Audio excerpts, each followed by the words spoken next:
Sir, Jarange आज उन्हात उपोषणाला बसले, ते 58 लाख दाखले द्याच म्हणून ठाम आहेत या गोष्टीवर. म्हणजे यावर तुमची पहिली जरांगेंना प्रतिक्रिया? हो, म्हणजे जरांगेने उन्हात बसावं, नाहीतर कपडे काढून जावं, नाहीतरी अजून कुठल्या तरी टॉवर वरती जाऊन चढून बसावं. अहो, हे कायद्याचं राज्य आहे. इथं लोकशाही नांदते. इथल्या व्यवस्थेमधल्या हर एक माणसाचा हिताचं संरक्षण केलं जातं इथल्या व्यवस्थेकडून. तुम्हाला दाखले पाहिजे, तुम्हाला मंत्रिमंडळ पाहिजे, तुम्हाला हे पाहिजे, तुम्हाला काही वाटेल ते पाहिजे असू शकतं ना. पण इथला कायदा काय सांगतो, लोकशाही काय सांगते, इथं हर एक माणसाचं यांच्या मागणीनं इतरांवरती काय परिणाम होणार आहे याचं काही देणं घेणं नाही का या जरांगेंना. मुळात अशी अडेलटट्टूपणाची भूमिका घेणारे जरांगे इथल्या लोकशाहीला मानत नाहीत, ओबीसी मधल्या घटकांना मानत नाहीत, इथल्या मंत्रिमंडळातल्या सदस्यांना, मुख्यमंत्र्यांना, ह्या लोकांना मानत नाहीत. हे कशाचं लक्षण आहे? मला वाटतं जरांगेचं लाड खूप केलं या लोकांनी. बेकायदा मागणी करणारा, संविधान न मानणारा, लोकशाही न मानणारा, कायदा न मानणारा या माणसाच्या तुम्ही मागण्या त्याला रेड कार्पेट घालताय. हे चुकीचं आहे, एकदम चुकीचं आहे, बेकायदा आहे. या जरांगेच्या मागणीवरनं अकॉन्स्टिट्युशनल माणसांनी वागू नये, सरकारनं वागू नये, बेकायदा घटनाविरोधी निर्णय घेऊ नयेत अशी आमची ओबीसींच्या आणि भटके विमुक्त जाती जमातीच्या लोकांकडून मागणी आहे.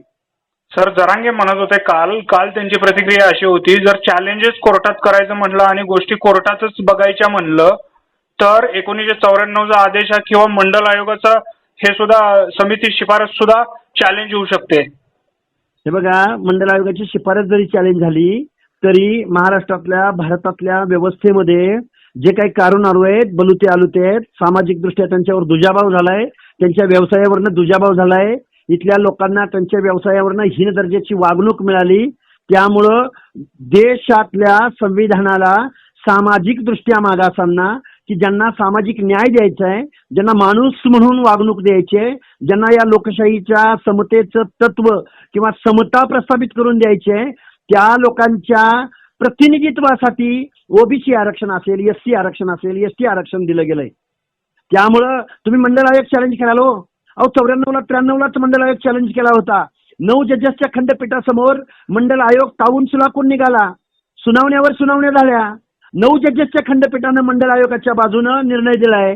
जरांगे सारख्या खुळचट तीनपाट माणसाला या गोष्टी काय करणार हो? त्यामुळे जरांगे हा बेअक्कल, बेकायदा मागण्या करणारा माणूस आहे. गव्हर्नमेंटने याचं जास्त लाड पुरवू नये. आता जे कुणबी दाखले दिले जात आहेत हाके साहेब, त्यामध्ये आता 58 लाख हा आकडा मागतायत, सरकारकडून काही प्रमाणात दिले जात आहेत. तर जरांगेने असा आरोपी केलाय की फडणवीसांच्या आदेशाने अधिकाऱ्यांनी दाखले देणे थांबवले. पण हे जर 58 लाख दाखले मान्य केले तर ते कुणबी आरक्षणाला किती फटका बसेल? कुणबी, अहो ओबीसी आरक्षण संपलंय ना, लोकल बॉडी मधलं संपलंय. आता ओबीसीच्या बरोबर पुढे काय यायचं की एखादा माळी, साळी, कोळी, तेली, हटकर, धनगर, सनगर, वंजारी, सुतार, लोहार, परीड, बेरड, बेडर, रामोशी, बेलदार, वडार, जोशी, कुडमुड्या जोशी, भटके विमुक्त मधली माणसं. आता ओबीसी म्हटलं की कुणबी मराठा कुणबी येतो. म्हणजे ओबीसीचं आरक्षण टिकलंय का?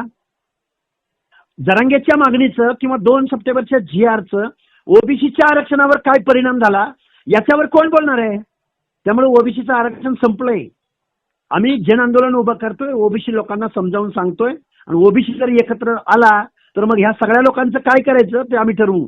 सर, 3 ते 4 आंदोलनं जरांगेंची झाली. प्रत्येक वेळी सरकार दबावात आलं आणि त्यावेळेस तात्पुरते का होईना अध्यादेश काढले गेले. यावेळेस जर सरकारनं असा काही निर्णय घेतला, जरांगेंच्या मागण्या मान्य केल्या, तर ओबीसी म्हणून तुमची भूमिका काय असेल? हे बघा, ओबीसी मध्ये प्रचंड निराशा आहे. ओबीसी प्रचंड नाराज आहे यांच्या या अशा वागण्यावरनं. कारण ओबीसीची बाजूच कोण ऐकून घेत नाही. ओबीसीवर काय परिणाम झालाय याचं ऑडिटच सरकार करत नाही. जरांगे तिकडे उपोषणाला बसतोय आणि सरकार त्याला शिष्टमंडळ पाठवतंय. म्हणजे झुंडीची भाषा तुम्ही ऐकणार का?